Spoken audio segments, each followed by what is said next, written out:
Mesdames, Messieurs, bonjour et bienvenue sur notre chaîne YouTube. Ici nous vous donnons la clé, alors si vous êtes nouveau, abonnez-vous et cliquez sur la cloche de notification pour ne plus rien manquer. Cela fait, on peut commencer. La France va-t-elle installer une base militaire en Guinée?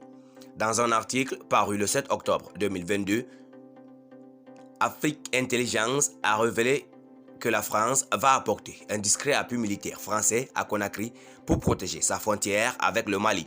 Nos confrères rapportent que la junte du colonel Mamadi Doumbouya, craignant une expansion vers la Guinée des groupes djihadistes actifs au Mali voisin, a sollicité Paris au printemps dernier pour une assistance militaire le long de sa frontière nord-est. C'est ridicule, a réagi lundi le ministre guinéen des Affaires étrangères au terme d'une rencontre avec le G5 guinéen, composé des Nations Unies, de la CEDEAO, de l'Union européenne, des États-Unis et de la France. Maurice Sanda Kouyaté souligne que la frontière entre le Mali et la Guinée, on la connaît. Ce n'est même plus une frontière. La Guinée participe à la sécurisation du Mali en y envoyant des milliers de soldats. Donc, c'est vraiment ridicule de penser que nous allons faire appel à la France pour sécuriser cette frontière. Marc Fomboistier, ambassadeur de France en Guinée, s'est dit étonné de voir circuler ce type d'informations sur les réseaux sociaux. Je me demande qui peut avoir intérêt à agir, des questions qui ne se posent même pas.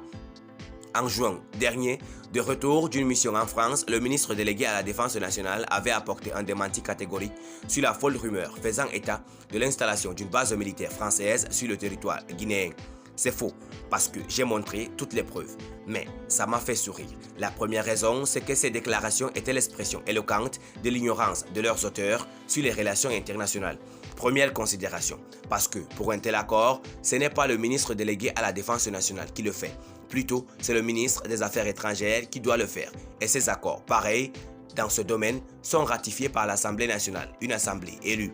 Tel n'est pas le cas actuellement, avait confié à la presse le général à la retraite Aboubakar Sidiki Kamara, alias Idi Amin.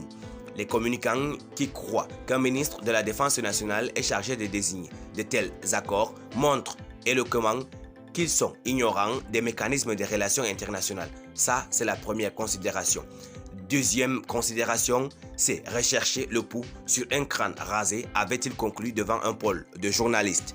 Merci pour votre aimable attention. Si vous êtes nouveau, n'oubliez pas de cliquer sur la cloche de notification et de vous abonner à la chaîne. Merci, à très bientôt pour une nouvelle vidéo.